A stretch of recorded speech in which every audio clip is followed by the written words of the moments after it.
Hello, good morning, good evening, good afternoon, wherever you are. I'm recording this session because yesterday's oil and gas digital twin conference, I was cut short by a technical problem. As I was going to the question and answer section, I lost communication. So I wanted to record this so that I could record the audio and put the link up and share with all of you. But that 2 day conference, Thursday and Friday, the second and third, was incredible. There's 25 incredible speakers, and I was truly humbled to be able to be included in part of that group. But right now, I want to talk about the autonomous process plant utilizing digital twins to optimize the process plant of the future. Now, as you see in this first slide, there's a nuclear power plant in the center, a refinery in the left, and a paper mill, my favorite, on the right-hand side. And I'm particularly dealing with process plants as opposed to discrete manufacturing parts. Now, I was a graduate of Washington State University. I'm a Cougar, bleed crimson and gray, and but I am also a registered professional engineer in the state of Alabama and Washington State, my home state. I've worked in the last 39 years in 25 pulp and paper mills and another 25 in other oil and gas process industries, water, wastewater. And so my bachelor's of degree is in mechanical engineering. So hopefully from this paper you'll learn several things. What is an autonomous plant? What is a digital twin? Understanding equipment and process in standard plants, and the similarities between industries, and then how we can use optimization to increase production, decrease costs. Some of the terms that I'll explain are autonomous process plant, digital twin, advanced process control, APC, model predictive control, MPC, modeling, simulation, optimization, automation, control loops, PNIDs, and PID, proportional integral derivative used in single input, single output loops, and P and ID, piping and instrumentation diagrams. And then I'll get into some of the terms like virtual plants and specific items of areas around a pulp and paper mill. As an introduction, I'll attempt to give you a roadmap how we can arrive at a autonomous process plant. And I approach it by picking an area, say the digesters or evaporators in a paper mill, or the coke or off gas boilers, or distillation columns, or reformer, steam reformer in a refinery. And I'd like to introduce how advanced control has improved things, how a dynamic model has been used to design, check out, and control the logic and train operators. The next logical step for a model is to be used to assist when instruments fail, and providing a digital twin. And a soft sensor signal in that digital twin. The capability allows the plant to operate and move toward continuous and error-free automation. Once continuous automation is achieved for one plant area, then operators are free to observe more and intervene less. In the same manner that pilots are more dependent on automatic control of their aircraft than a generation ago. So, thus can be achieved in a single plant area, then eventually in multiple plant areas. For the foreseeable future, though, there'll need to be operators in a plant But by utilizing technical advanced control coupled with digital twin technology, operators will trend towards less and less direct intervention and more supervisory role. So the definition of autonomous plant, number one, these are some dictionary definitions: having the right or power to self-government, an autonomous territory; self-contained, undertaken or carried on without outside control; and then existing or capable of existing independently on an autonomous; responding, reacting, developing independently of the whole;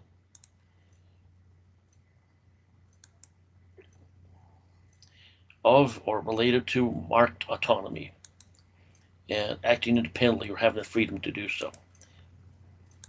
So, given that, and from the 31 references that I searched and in my research to write the paper, I'd like to propose that the autonomous process plant is a process plant that runs itself with little or no human intervention, utilizing a digital twin, coupling the process model with a control model. And first, we need reliable sensors and instruments in the plant, and then we can have soft sensors also to predict field instrumentation failures. So we got to have a secure, robust, bidirectional communication network. And then finally, we need to transfer the human expertise to the process model. That human expertise being the operators and the engineers in a particular process plant, and put it into the programming, into the models of the digital twin. Now, having defined the autonomous plant, then before we talk about the digital twin, we've got to talk about standards. And you can see the IEC standard body, ISO standard body, that are quite prevalent around North America. In Europe, you've got Namur, and then most recently, I've seen the digital twin configuration. So first off, to get a digital, there's been a lot of talk on digital twins, and I would say, let's collaborate. Let's go and read the technical report, TR 24464, created about 5 years ago now by ISO. And then you can look at 23247, their standard, that in 2020 they had 4 parts. You see part 1 through 4, and then part 5 and 6 were added just in the last 2 years. But and in particular in the process industries, I'd like to point you to look at the technical committee SC4 that produced these standards, and in particular, I'd like to invite you all to go and look at this working group 3 if you're concerned, as I am, with the oil, gas, process, and power. Then get involved in that working group 3. And in fact, they have a meeting later this month in Seoul, Korea. I submitted a presentation to them last October at a conference that they had in Saratoga Springs, New York. And they had a hard time understanding P&ID and MPC and things in process control in process plants that we take for granted.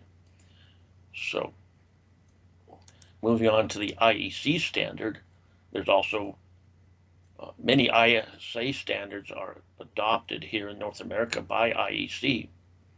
And sure enough, there is one already in existence for digital twins, that being the 30172 and 30173, that's talked about terms and definitions and life cycle of the process, functional view, and concepts. So Now, a little explanation of NUMER for the European folks. This standard, Working Group 1.3, they have a document that I took these pictures from that I really like, showing on the right-hand side, showing the simulation model and the plant model, which would be the digital twin, and this other twin would be the runtime model. That'd be the control system. And on the left-hand side, you see the plant-wide land level, where you're talking enterprise resource, and then down on the bottom half in the field, we talk about that communication, and you see OPC UA for the instrument level. But and now the digital twin, this is just from their website, showing the 11 items, 11 different industries, and I think I take a little bit of what's the word? I have a little bit of problem with their claim to be the authority in digital twin. I really think they ought to humble themselves and work collaboratively with IEC, with DEMER, with ISO. So, I guess going back quickly to that picture, I think we've got to pick one. We've got to pick one of the standards, and we've got to collaborate and merge and collaborate, so we don't have differing definitions. So now with that,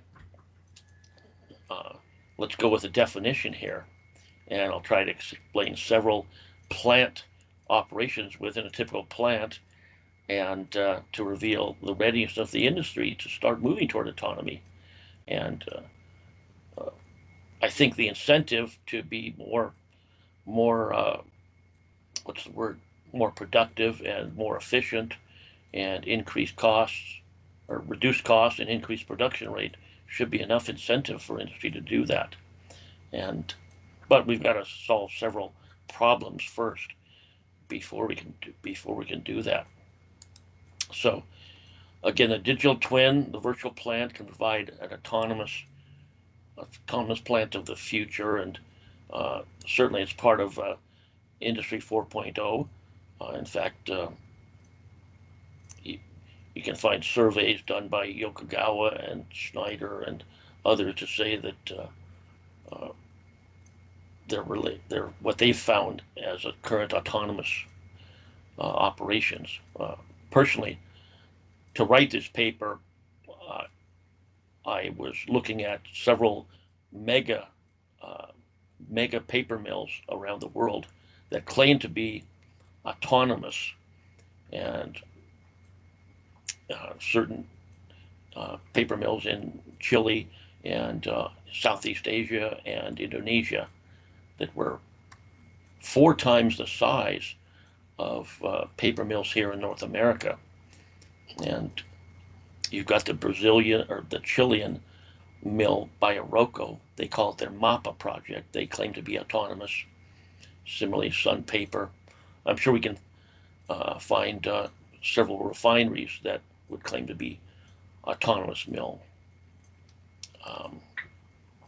I know with the advent of the open process automation standard and the open group funded by Don Bartusiak, former Exxon R&D, they want the open process, open systems to get open source so that their mega refineries can be autonomous. But let's see. But here, the digital twin, we're going to require certain things of a digital twin. First off, intelligent blocks, and that can be built to bring in that technical knowledge, and then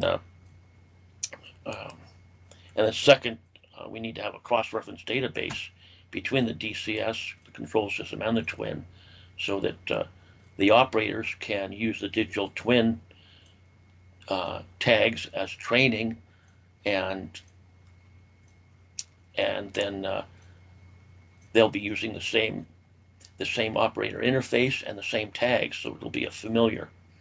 and we need to map those I/O devices in each, between each, and then we need that OLE for process control network, as you saw on the Namur picture. It mentioned OPC UA, but we can bring in the MQTT broker, pub sub type, or coming soon will be APL, Advanced Physical Layer, where it will be all on Ethernet, single pair Ethernet, and time sensitive networks, TSN.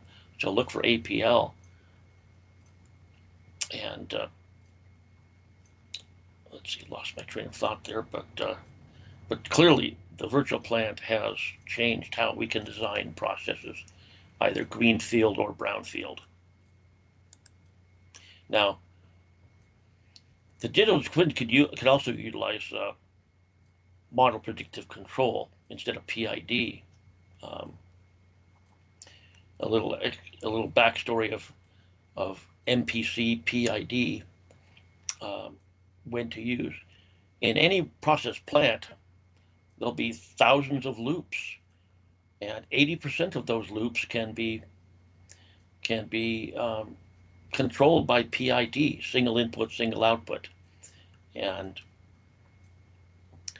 that PID control was created basically by Mr. Ziegler's and Nichols back in about 1942. In fact, exactly not about, but exactly in 42. And so they have a transmitter would be the input, and a valve would be the output, or a variable speed drive. And then you have the proportional integral derivative constants. Well, to introduce MPC on the 20% of those loops in a process plant, that PID doesn't work quite so well for whatever reason. If you might have with a single input, single output loops, they can often interact and fight each other in trying to tune them. So with an MPC, you can have multiple input, multiple output. So, anyway, so now going on to the virtual plant, let's see the 5 features of virtual plant, and it unites all the industry and engineering disciplines, so that you can test them prior to startup. The model predictive control can be used in addition to PID, and the virtual plant is the half of the model of the physical plant. And then you can always monitor the current asset condition with real-time data from the control system. So digital twins consist of several key elements and features: the virtual plant, the model, and the physical plant.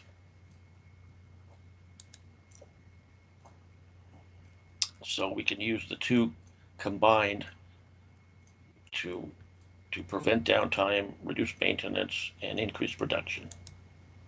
So we built inside the process plant, we build these process models using steady state models, first principles models, mass energy balance, and they're dynamic and they're real time. So, and we take inputs from the control system if it's a brownfield plant, and the digital twin can read and historize the data of the process plant to learn. And I guess that's as close as I think we come to machine learning.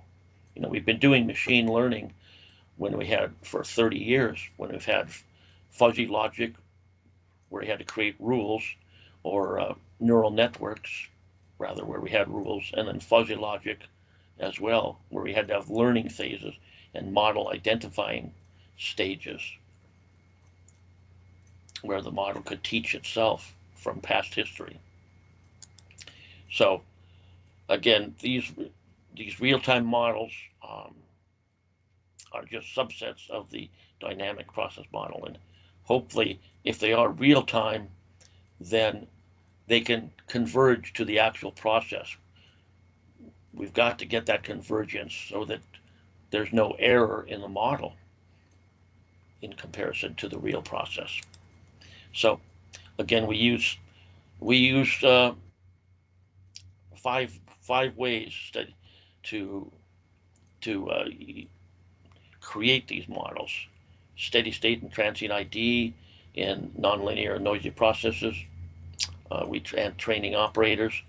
We can adapt the first principle models to the real plant, and we can find heat exchanger, transfouling, raw material impurities, piping reconfigurations, and then in a plant, we need to have a robust computer. And now with computer possibilities, with computer to do these robust and complex calculations, that's why the digital twin is now possible. So we can integrate these models to use feed forward and instead of feedback control that we traditionally used. So a paper mill in Veracruz in Brazil used a dynamic simulator for control. That's one of my references. I have to give credit to Andre Luis Bogo and Patricia Nunes from Veracruz, and Gabriel Hidalgo from Idea Simulation in Vancouver, and Wayne Hirschmiller for that. But they created the models for the individual areas of their paper mill, and they were able to import and export the actual control system configuration and their simulation software, and to comprehensively check out prior to site acceptance test. So, and they verified the control strategy and the application programming. So again, they did use the same operator interface graphics in the simulator as they did in the plant that the operators used. So the digital twin was not new to the operators. It looked the same as the same screens that they used in the real plant. So, and it made DCS configuration able to be improved because the twin could emulate the DCS and then write back some suggestions as to how to change the DCS configuration. So, but anyway, that first DCS configuration could be just exported to the control system. So again, we said they use first principles models, and we have to build these object library inside the twin to collect all the operator knowledge, the human expertise. So to make the better, more precise models. And again, so for every area of the plant, you'd build an object, be it for a motor, just individual motor, and or were it in the boiler, or were it in the paper machine, digesters, pulp mill. Similarly, you could build these object libraries in the twin. If it's a refinery, the real plant is a refinery, you'd have to have a separate module for the cracker, for the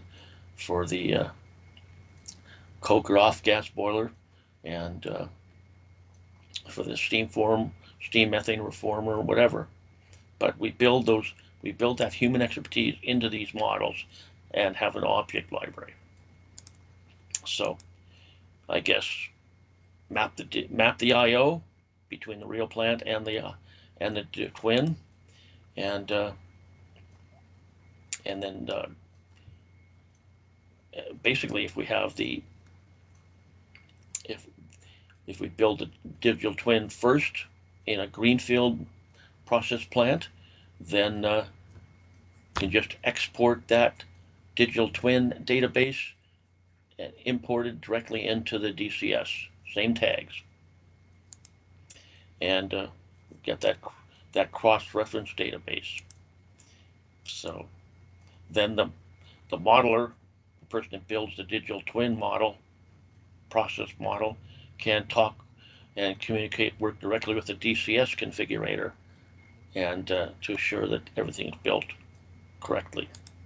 So step 2, verify the loops. There's thousands of loops in a plant, and we generally go through factory acceptance test first to check the I/O, and then we go to the field for commissioning. But with the help of the twin, we can do it before we get to site to speed up commissioning, and we can double check all sorts of group starts and sequencing, and motor stop starts can be tested, and controllers pre-tuned. Those PID constants, proportional integral derivative, can be tested with the twin and pre-tuned, so we don't have to tune them in startup. And we can check out control philosophy, interlock strategies there. So step 3, then after we've identified the coding mistakes and control strategy errors, we can get to the final startup configuration, and we can still use the virtual plant for operator training on the new process when they are less liable to be working on the online plant. And so we can analyze how it was, and we can discover new dynamic area problems. So, and effectively, the DCS configuration could be the virtual plant configuration and save a lot of time in debugging. So basically, the virtual plant can find those problems early in the engineering process. So data required for model building is really the same that's required for any plant that we've been over the last 50, 60, 70 years of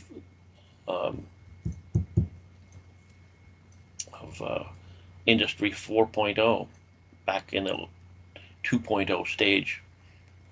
So we still need the process flow diagrams, the P&IDs, the process design criteria, process or functional description, and the philosophy, and mechanical equipment list, process, the plan drawings, where are the instruments, where are the, and what quality data we want to maintain. So to have high quality product, and plans and layouts, we can put all of these into the digital twins. And so next step is just run the plant, and through startup sequences, production rate changes, and raw material supply changes. And we can do it quicker than real time, actually. And so in the factory acceptance test, and find those problems, correct them before we get to the site acceptance test. So, but I guess the most important thing I want to say here is that a digital twin has to have both parts, has to have the process model running the virtual plant, and it has to have the DCS or control system running the control model. And without the two, the some of them individually without the other is much less. In other words, 1 + 1 with them working together will be more than 2 or 3. It can be 2 or 3 or even 4 to get the full benefit. So let's see. Now, I guess the advantages of MPC, I'm going to, in the next slide, I'll show a picture of an MPC controller with 2 inputs and 1 output. And a little explanation, you've got manipulated variables, disturbance variables, and control variables. In comparing an MPC multiple input, multiple output loop in a plant, and comparing that to a single input, single output PID loop in a plant, the MV corresponds with the output. The 4 to 20 signal out that would control a valve opening 0 to 100%, or a variable speed drive running from 0 to 60 hertz full speed. The controlled variable is equivalent to the transmitter, the single input of a PID loop. And the disturbance variable is something like, in a single input, single output loop, you might implement feed forward trim instead of normally a single input loop, single input, single output loop. PID loop would have just feedback control, but you can implement a feed forward to jumpstart a single input loop. Similarly, the DV would be a feedback feed forward trim of a single loop. So you can have multiple, you can have 4 and 5 inputs, 4 and 5 controlled variables, or also 4 and 5 outputs, 4 or 5 manipulated variables. I'll show in the examples in the paper mill, particularly in the lime kiln and bleach plant and causticizing, where you can tune the entire process. And that eliminates the need for decoupling. As I said before, PID loops, single input, single outputs, can interact, and forcing you to have to decouple the loops, which decoupling technique can be quite involved sometimes. But if you can tune the entire MPC, multiple input, multiple output, then it eliminates the need to decouple. So let's see, 3 basic components. The process model predicts the process output. The set point, and then the control algorithm computes the control action on error. So here's what the standard, in a standard single input, single output loop, you'd simply have this rectangular process. You'd have the output, you'd have a summer down here, and you'd have the input. And so this adds the several manipulated variables and several controlled variables and disturbance variables, makes it just a little more complex. I have to say, you could learn more about MPC control if you look at a book written by ISA fellow Terry Blevins, Willy Voichness, and Mark Nixon, where they wrote Advanced Control Foundation. 3 of those books, actually, Tools, Techniques, and Application, is what I learned a lot about MPC from them. So, and here's what in the software, here's what the MPC looks like. Whereas that's just a 2x2, 2 inputs, 2 CVs, and 2 outputs. You see the analog output type, analog input type, and the MPC. A PID loop on a configuration of a control system would generally have just 1 PID block and 1 output and 1 input, and so I guess to start that pretty much describes the digital twin and autonomous plant. Here I can go into, take a little bit of time to explain where we can optimize around a paper mill. I'm not an expert in refineries, so I can't really give you too much. As I said, I've worked for a couple times in coke wrath gas boilers, diesel hydro treaters, and some SMR, steam methane reformers, but I'm more knowledgeable on the paper mill, and so I'll take some time to find. We have to search for areas where we can go in and create these modules for every part of a process plant. And then and only then, when these modules have been created so that the process control is automated, only then can we have the automation, is the autonomous plant even possible.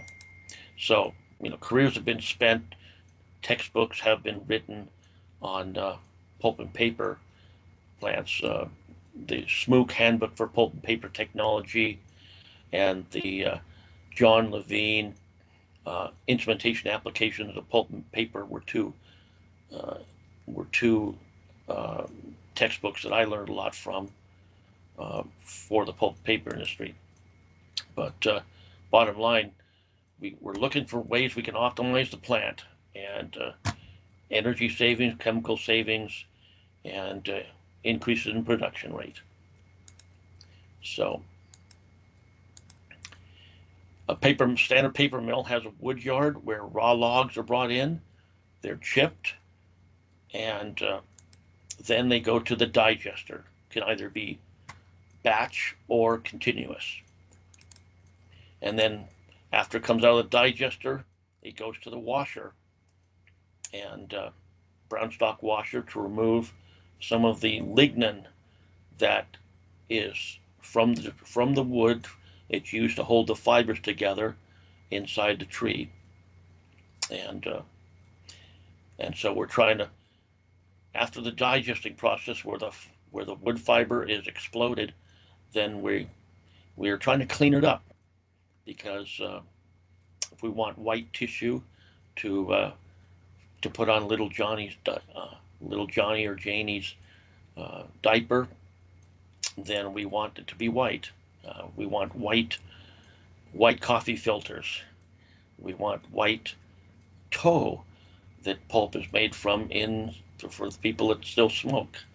And we want even purer, we want clear cellophane that market pulp is made from. So the first washer is the brown stock washers, and we're trying to recover. And then the second phase after that, we still have white pulp, but it still needs to be delignified some more in the bleach plant. If the digester, we can save money by cooking the chips rather, a little less, and then we can do that delignification in the we'll save the steam and chemicals. Really, we'll save the steam by having the digester operate less, and but then we can clean out knots and clean up fiber bundles in screening, and but then in the bleach plant we can continue the cook process rather than continue the delignification process of the pulp. That's what turns the lignin remaining in newsprint, is what makes newspapers turn yellow after time. That's because the lignin is brown and we've not removed it all, so the newsprint paper just turns yellow. And so in the bleach plant we use chemicals. Now, after the bleach plant, then it goes to the paper mill, where the fiber is set down on a maybe 100-inch wide wire that runs down length of a football field to take the pulp into a paper sheet. And then we have converting, where we will polish the surface of the paper and cut it into bales or rolls in the finishing and converting. Now, from that bleach plant, actually really, and bleach plant and washer, we get weak black liquor. And that weak black liquor is the remnants of the lignin that we've washed off of the pulp, because we want to take that weak black liquor and run it through evaporators. And so weak black liquor is about 15% solids. And we want to get up to 75% solids out of the evaporator to strong black liquor, and then that goes to the recovery boiler, and we're actually trying to recover chemicals that are used in the digester. So out of the digester, that goes to a green liquor dissolving tank, and then the green liquor is taken to the causticizer, mixed with lime from the lime kiln, and then that creates white liquor that goes to the digester. So these chemical recovery, they're called recovery boiler here because we're recovering the chemicals that can be reused in a bleach plant. And actually the recovery boiler gets soot or ash that we collect in precipitators, electrostatic precipitators, or bag houses sometimes, but and then we add that ash is actually chemicals that are mixed with the mixed up here with the black liquor. It'll be put in and then burned in the recovery boiler to recover the heat. There's a higher heating value, so we don't have to, we can burn this heavy black liquor and boil the water in this. That the recovery boiler also produces steam to power to heat the digester and all throughout the paper machine. So the whole optimization process is trying to use less steam by cooking the chips a little less time in the digester, saving that energy cost, and also saving saving the steam in the evaporator. The evaporator uses steam from the recovery boiler. So anyway, but again, this whole circular process is how paper is made, and many areas for optimization to cut a few percent here. So, and any pulp paper mill also has an effluent treatment plant where it treats the water and before emitting any more water back into the environment. But that effluent treatment plant is no different from a water and wastewater treatment plant. It has a clarifiers and such. So hot bullets and place for optimization. Wood, wood supply. We want to get the wood chips to be optimum size and so that they cook well. They're not the same. So optimally, anywhere we can do these things. Causticizer efficiency, digester and washers. And of course, we got to be worried about the effluent, air pollution, water pollution from the effluent plant and from out the stack of the recovery boiler, and pulp quality into the machine, and then we can use the digital twin also just to worry about the maintenance. Use the digital twin for predictive maintenance. And so the red boxes, the 6 areas of the plant are going to be the wood yard, the pulp mill, the recovery boiler, 3rd area, the paper mill, the 4th area, 5th area is converting, effluent treatment on 6th area. So 6 islands of automation in the standard paper mill listed as opposed to the pictures.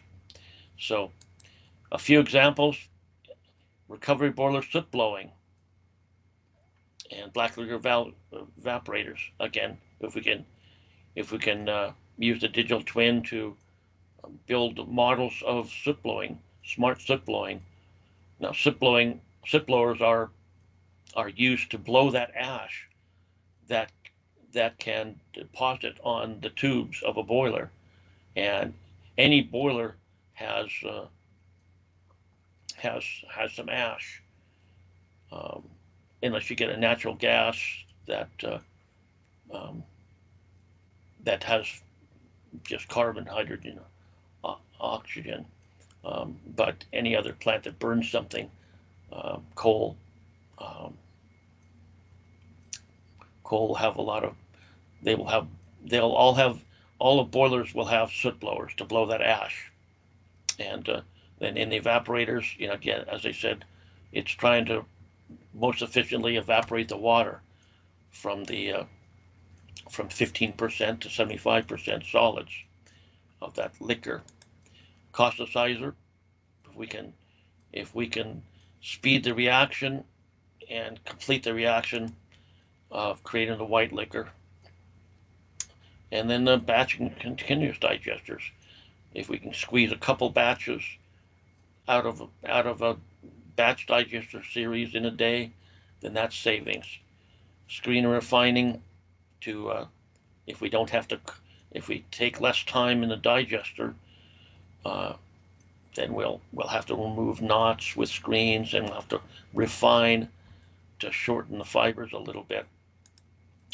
Brown stock washing, bleach plant washing, bleaching, lime kiln, and dryers. On the paper machine, as the pulp comes in to the paper machine, then it's spent time dewatering it on what's called the wire, and then further down in the press sections and drying sections. So that's a lot of time used by steam. So if we can save some steam use, then that can help by putting less load on the boilers where it creates the steam. So recovery boiler automation, again, we're trying to burn that black liquor that's a residual byproduct,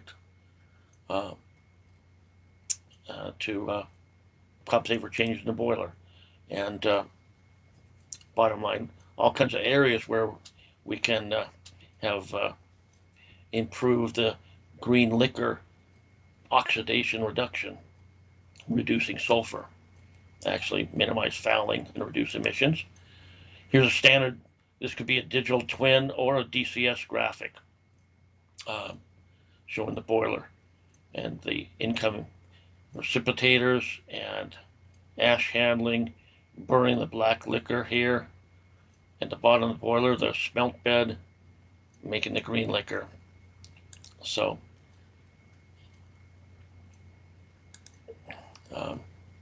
we can find, just a little percentage, even 5%, in adding to burn more black liquor. Can there create more steam and not have to use natural gas or oil to make the steam?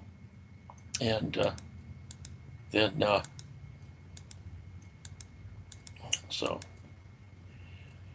other things we can do in the powerhouse of any paper mill, you'll have multiple boilers. So we want to use adaptive control and a plant master. One plant master pressure controller will send a signal down to these 3 boilers, and then just based on steam header pressure to the turbine, so you can make some more electricity.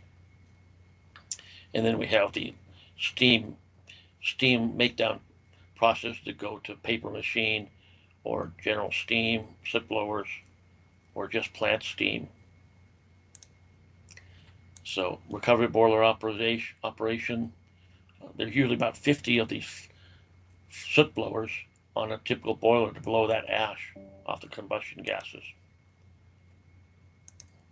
And without soot blower, you wouldn't get good heat transfer from the flame inside the boiler to the firebox of the boiler to the water and the steam, lowering the boiler efficiency. So, and we can level the steam usage. You saw 2 pictures ago of the boiler. You saw the upper 2 banks of the boiler is where they blow the steam off.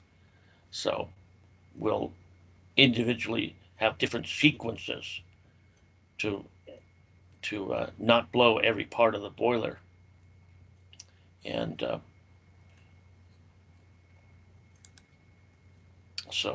and that's called smart slip blowing, where we can take some boiler draft pressure data, instrumentation, and say, okay, the draft has not decreased, indicating that it probably doesn't need to be, the tubes probably don't need to be blown. There's probably not enough soot on there, so we can skip blowing a tube when it doesn't really need it. So that's what a slip blower looks like, and it's about a 4-inch diameter rod, and you can see it's about 15 feet, depending on the size of the boiler, would obviously depend on the length of the tube. And so all it's doing, it's on a chain, and again, I said there's probably 50 of these in a standard boiler in a paper mill, and it just cycled through one at a time around and up and the boiler. The rod, it goes in 15 to 20 feet and comes back out, and there's a steam nozzle on the end of it, so it can get to most all of the tubes where soot, and actually the soot is actually bleaching or pulping chemicals, digester chemicals. So we are trying to recover these chemicals from fly ash to be put back in the digester. So again, it's using high pressure steam to blow soot off the boiler tubes. And so we can have high temperature or low temperature and high differential pressure signal, which tells us which section to blow. That's smart slip blower. Okay, the evaporators, the other area where we can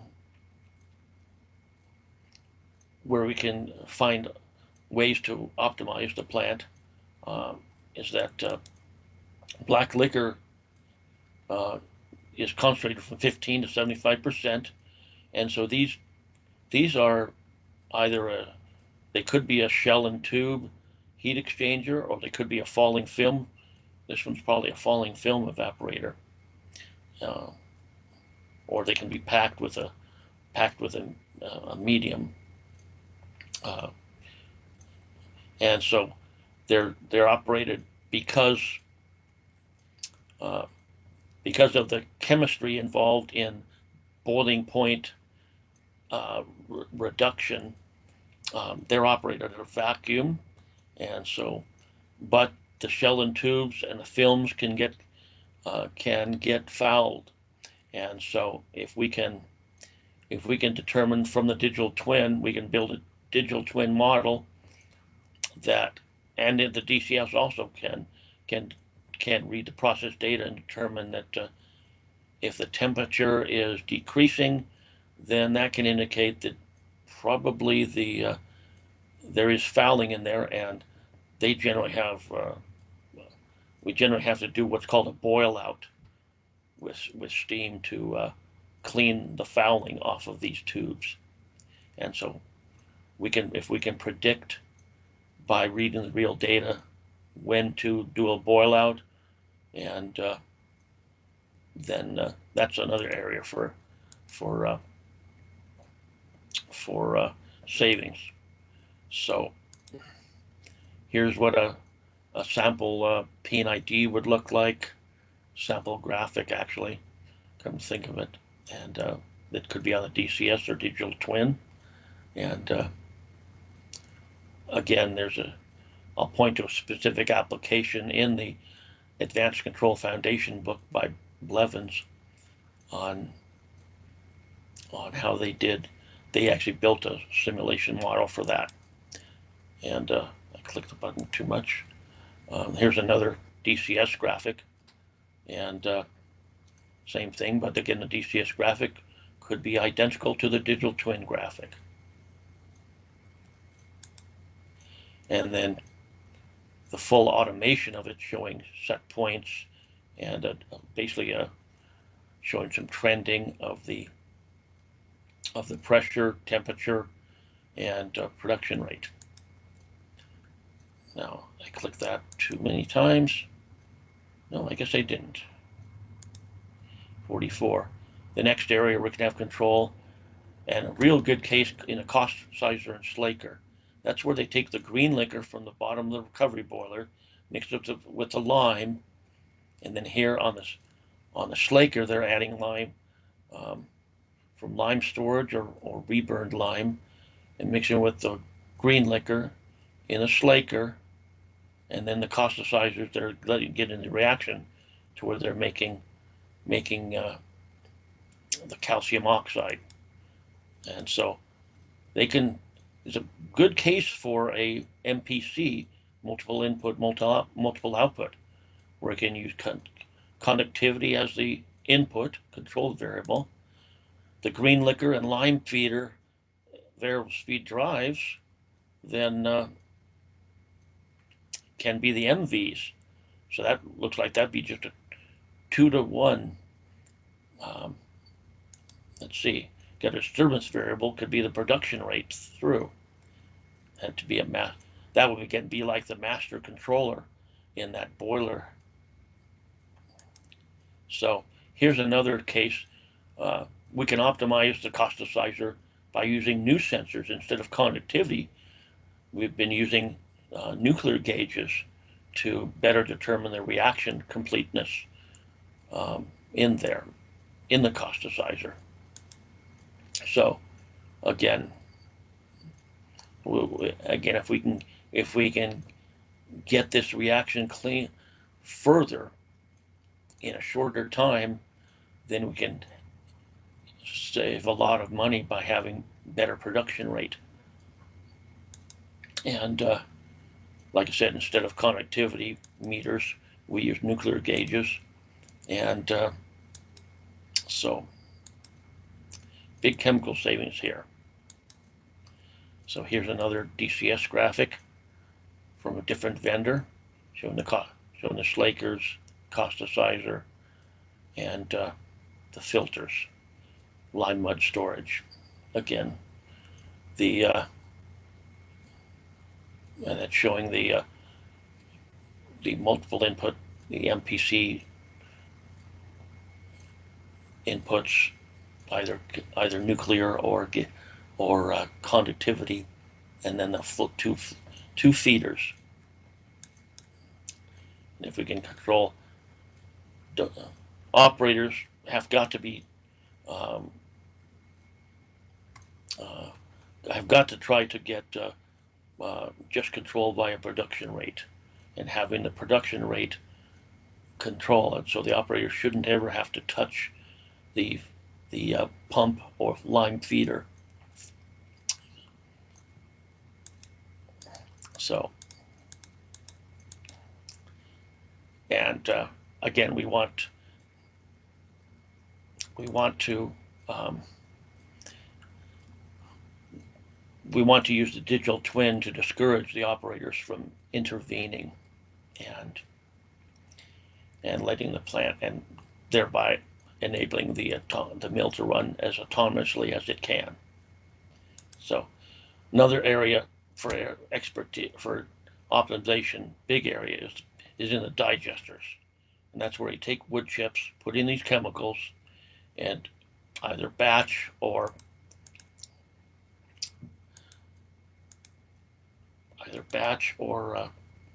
continuous, and we're exploiting the fibers. Again, I said before, it takes them 60 to 90 minutes of cooking inside a digester. So if we can cook less, then we save all that extra steam. Imagine if you can get it down from 90 to 60 minutes. Think of how much pounds per hour of steam you're going to save, and thereby getting better instrumentation. If we can build a model, horizon predictive control is one method of controlling digesters. Big savings. So we can use the instrumentation, use freeness to measure of cooking. So actually,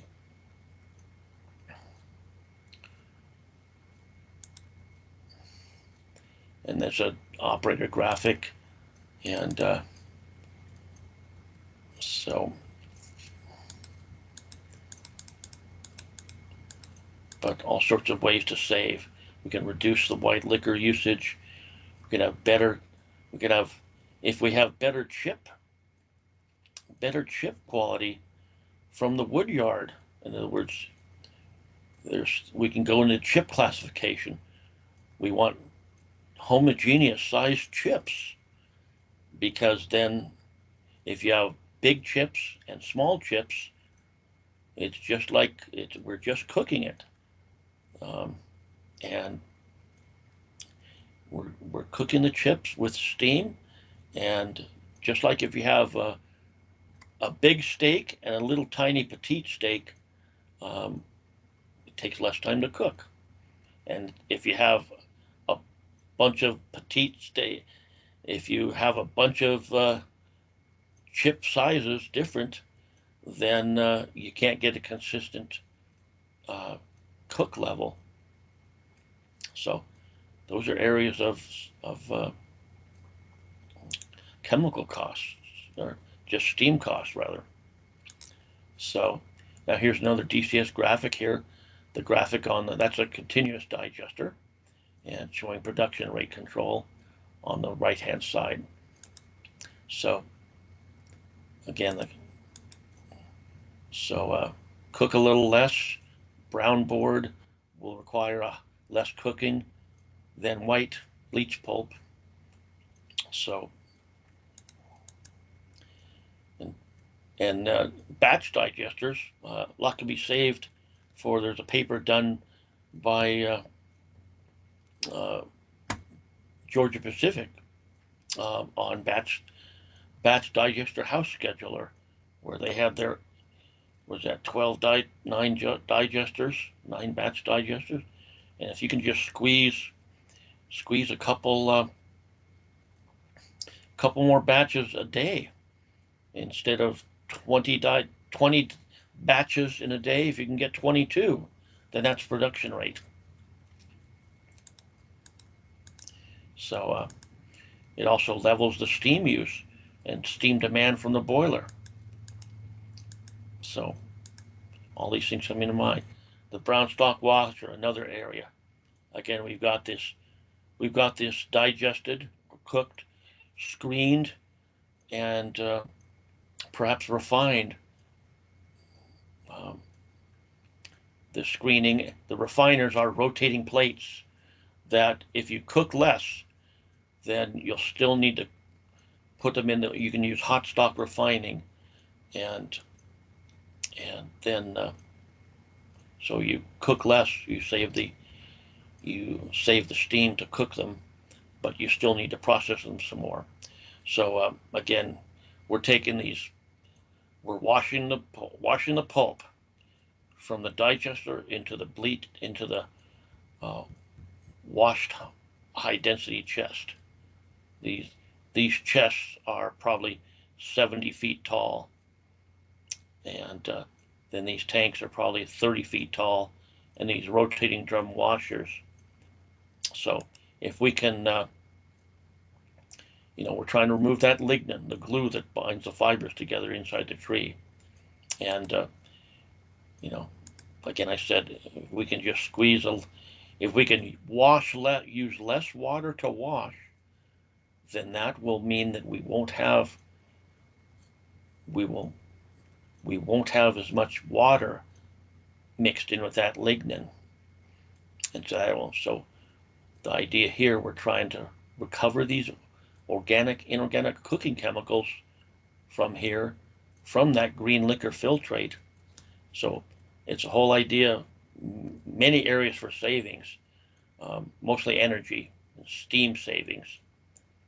So, but we can also save by not adding as much fresh water.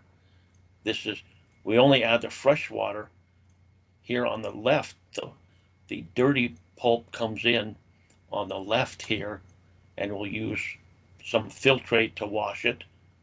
And then as it gets over to the right hand side, where it's pretty much not brown anymore, it is pretty close to white. And or well, light brown rather, because it only gets white at the end of the bleach plant. So there's a lot of areas to save here. We can use the dilution factor to optimize the amount of water we use. An optimum dilution factor of 1.0 means the pounds of water on the pounds of pulp is how much. So that's a way of trying to minimize the water usage. So less water means less load on the evaporators and less steam usage from the boilers. So in the bleach plant, we take this washed pulp and we are trying to, if we've cooked it in the digester a little less time, then we still need to, the bleach plant has a case where we will make it white so that we can have white writing paper, paper towels, tissue, diapers, etc. And cellulose, in fact, market pulp cellulose, where we actually make cellophane, clear cellophane from cellulose. So we are trying to do some additional delignification to remove that lignin that is in the tree holding the cell fibers together, cellulose fibers together. So again, the area for savings will be optimize the bleaching by using kappa factor control to reduce the chemical usage. And then as with the costicizer, the bleach process is a long lag time, 2 to 3 hours. And we can use instead of having a bunch of single input, single output loops, PID loops, we can have a multivariable predictive code, multiple input, multiple output. So here's kind of what these in the paper mill, these bleach towers, they'll usually be anywhere from 2 to 3 to 5. And so you basically have the bleach chemicals start out being chlorine gas, then everybody was, you don't want chlorine since it can be rather dangerous. Started using chlorine dioxide, ClO2. Also use oxygen, O2, and O3 ozone. And then we use sodium hydroxide, sodium hypochlorite, bleach, and peroxide, H2O2. So, but we try and get a higher brightness by the longer retention time through these towers. So this first bleach tower, it's being pumped.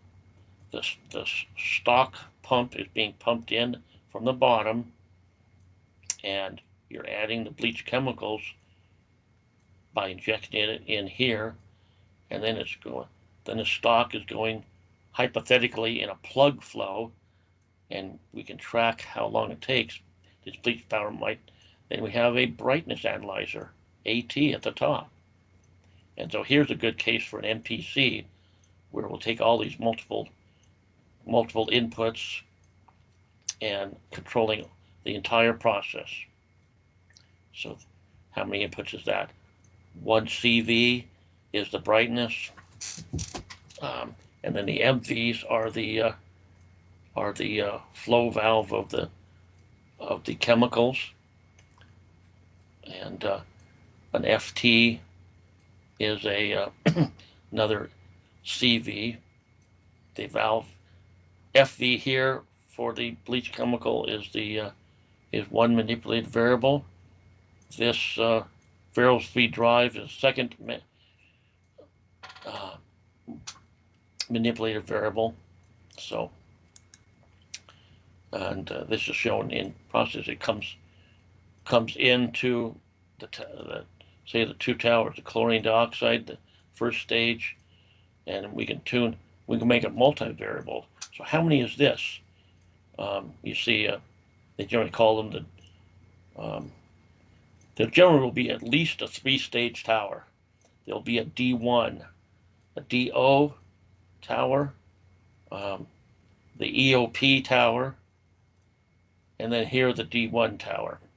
So for that entire process, instead of a bunch of individual single input, single output loops, we've got a 1 CV, 2, 3, 4, so 4 CVs, 4 manipulated variables, 4x4 matrix, and basically do it just on tonnage. You can have production rate, 1 main disturbance variable. Let's see, where was that again? No, the kappa is the one you want to control it to kappa, the amount of lignification. Again, the lime kiln is another area for great energy savings. And here's what, well, let me explain it a little bit better. It clicked it prematurely there. We've got, we're trying to calcinate calcium carbonate lime to make calcium oxide, and then that's used. So that's the output. So this we'll take the lime mud and put it in this hot end of the no, I mean the cold end rather of the feed end temperature, lower than the hot end. So this is going to be the hot end is the dry end, obviously, and it takes the calcium oxide lime in a bucket elevator here. But so we've got the lime mud at low temperature is first off washed, so it's to remove some of the water, and then it's put in the top, and as the picture looks, it is higher. So this lime kiln is rotating, and the lime bud is rotating and falling downhill, rolling downhill as it dries and is calcinated into calcium oxide. And so basically our manipulated variables are the feed end temperature, low temperature, and the hot end temperature up around 1700. So we generally have to also put some natural gas in here to feed it. So if we can use less natural gas, then there's energy savings, and also higher quality steam. So we got the manipulated variable. Let's go back to the picture here, the next picture. We got the VSD is the feed pump for lime mud, going through the filter to dewater some of it, and goes into the cold end. So railways drive. We've also got the where is the the ID fan? Let's see. Can't see it. I think this might be the. Let's see. Anyway, but again, if we can save the energy there as a quick rotating, let's see. I guess the biggest cause is energy savings, but if we can get the process to create more production, then that'll be chemical costs. We won't have to use makeup, lime. We won't have to buy lime. So that's a second area. So here's the MPC block for a lime kiln. So it's got the gas flow is a manipulated variable. The ID fan speed is a manipulated variable. The lime mud flow is a disturbance or production rate, and hot end temperature, and cold end temperature, and a hood draft, combustion pressure. Those are all and the O2. In any combustion process with lime kiln is like a boiler in that there is combustion gases, and so you got to maintain the pressure. It's basically going to be a vacuum because the induced draft fan is a negative pressure, so you don't have, and you've got to have percent excess oxygen for the combustion. So that's, what is that? That's a 1, 2. That's a 4 by 2 matrix. So good to replace the entire process. You don't have to try and decouple individual acting PID loops for all of these. So, and here's some operator / digital twin graphics. So for production rate. And clicked too many times. Another area, less used area of a paper mill, is where there's thermomechanical pulp. And mechanical pulp has been traditionally used for newspaper, newsprint, where they just take a grind, a grinder, rotating composite grinder, and take the wood, the logs, and instead of chipping them, they'll just grind the logs. And they made a couple. The Chemi Thermo is 2 modifications from a standard mechanical pulper, where you do it at increased temperature or adding some chemicals. So here, from the wood, from the logs, you put them in the grinder, and then you have some refine. Then you have to refine them afterwards to separate. So here's a good case for a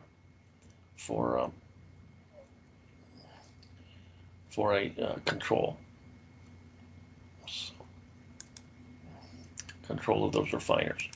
So when you get to the paper machine, you have stock prep. That's the other area. In the paper machine side, you've got to first do a little bit more preparation. You've got to clean and some tickle refiners, and then blending. So that's where the paper making begins. And it really is an art. I'm not so much a paper maker as I'm a pulper. So I'm not as expert as I could be.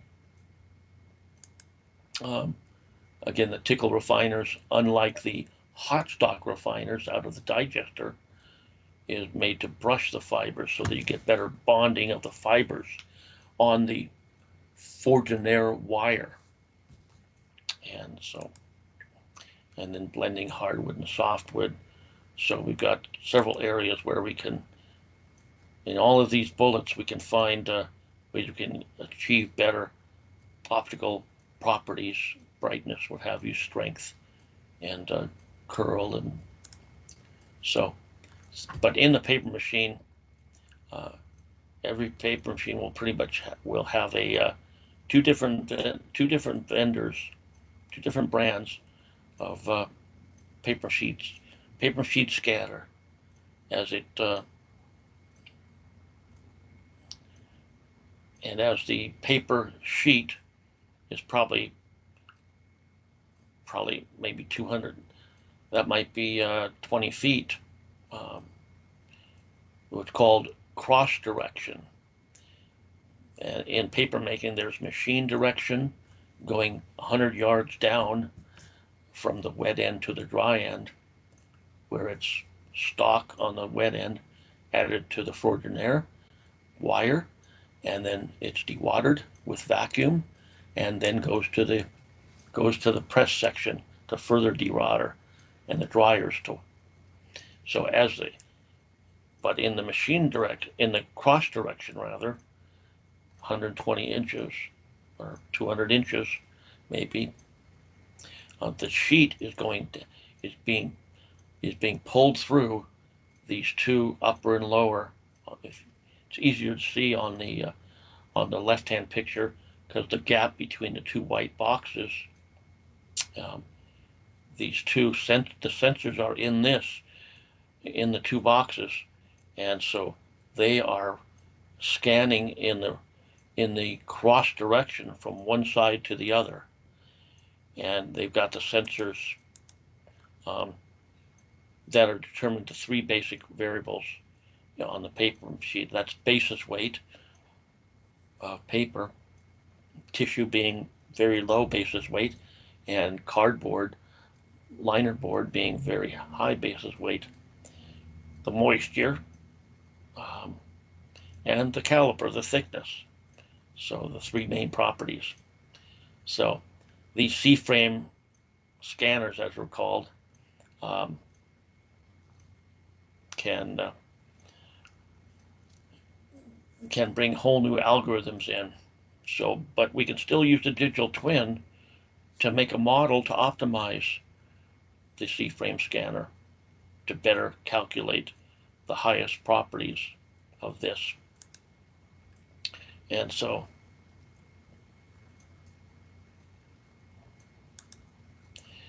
then further down, after the C-frame scanner, further down into the midsection of the boiler, we've got the paper machine dryers, where we're trying to optimize steam used to further remove moisture, and also eliminate sheet breaks. If you get in my references, I have a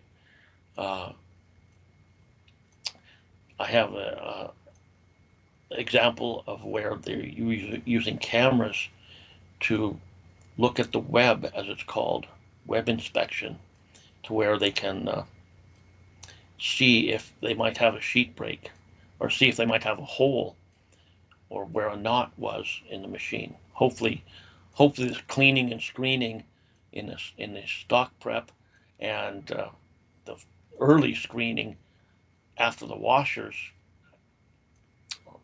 will have removed any knots, but still some things can get through. So, but basically, let's see, steam's used to heat it. The video cameras can be along here to determine where there's a sheet break, and so those are where areas we can build better models, and the digital twin can adaptively tune the real process, the real plant. So here's a good picture for production rate control through the entire paper mill, from digester on the left through the bleach plant, and through the high D into the paper machine. So actually through the, so we have, in this case, we use a model identifier. My 31st reference comes from Michel Dion, where he further you can read that paper. But the model identifier has every one of these boxes. You see these 1, 2, 3, 4, 5, 6, 7, 8. So those are CV1 is level in the two towers, CV3 level in the third high D, and level 4 for the second high D. So four inputs: production rate on the two towers, MV1, 2, and then DV1 and DV2 for the production rate out of the digester, and production rate out of the towers. So you count those as four CVs, 2 MVs, and 2 DVs. So 8. 1, 2, 3, 4, 5, 6, 7, 8. And so in the model identification phase, the adaptive software will be training by looking at the historical data and learning machine learning actually in action. So, and main production control is what can allow. If we tune this very tightly, then the autonomous plant can achieve the optimal plant. And we try to discourage the operators from intervening. So in conclusion to this, the autonomous process plant of the future, in this case a paper mill, is a mill that benefits from the use of the digital twin, utilizing a process model coupled with a control model. The real process model being the process virtual plant, control model being the control system, and they of the real-time control system to allow the plant to run itself with little or no human intervention. After reading the paper, you'll not see specific areas of the paper mill. You'd have to do the same thing for another refinery, where we can put in the advanced control to know where. And so I got to acknowledge certain people that helped me both write the paper and helped me in my career. And John Levine, I mentioned John Levine first, who wrote the book that I read when I was a fresh college graduate in 1984. Then Gary Smook, I was able to I bought his book in 1988, 4 years out of college. And then when I was working in Vancouver, Canada, where British Columbia Institute of Technology is located, I was lucky enough to be able to attend a 14-week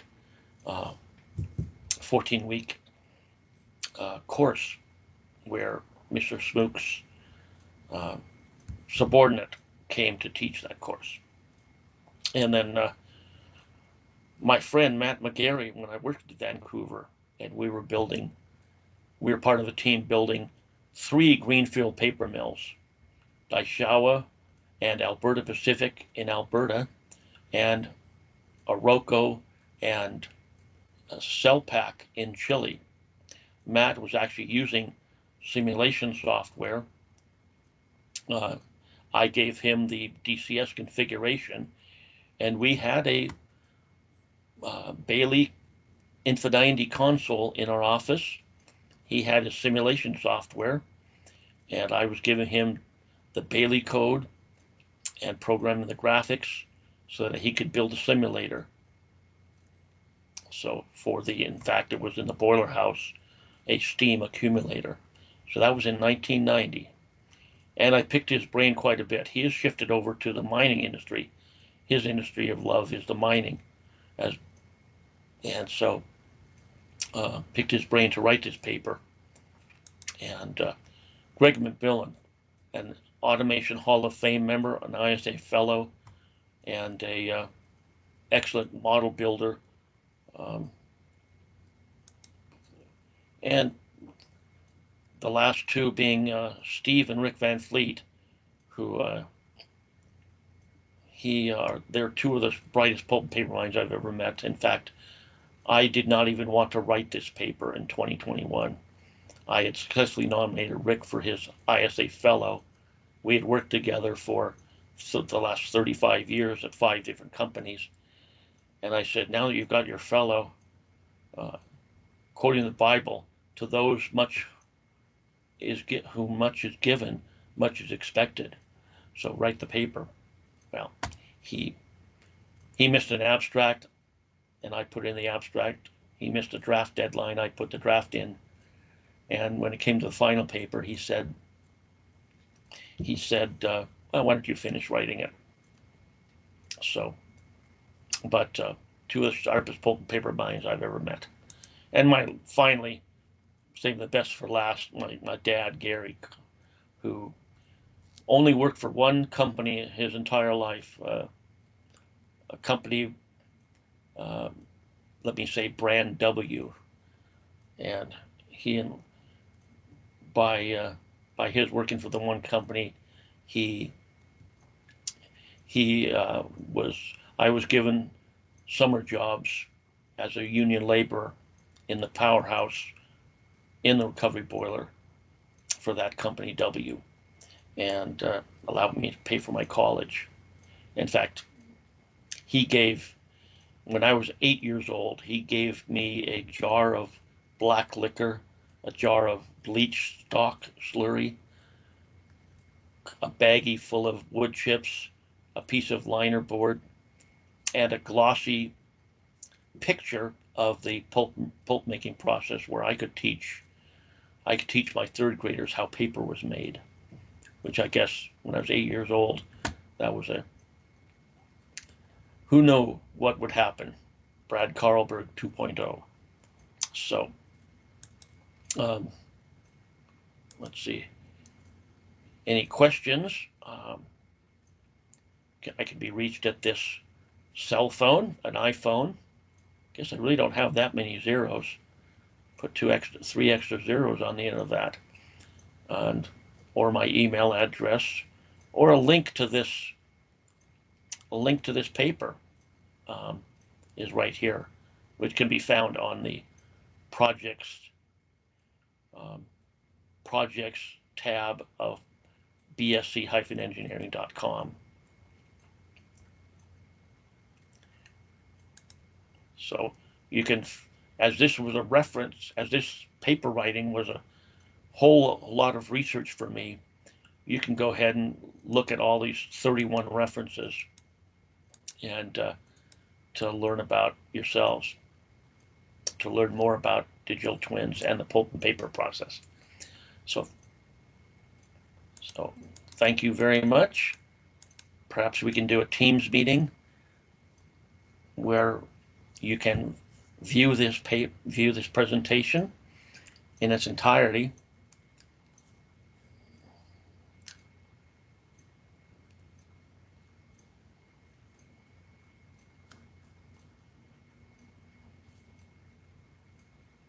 So let me go back to my, so thank you very much.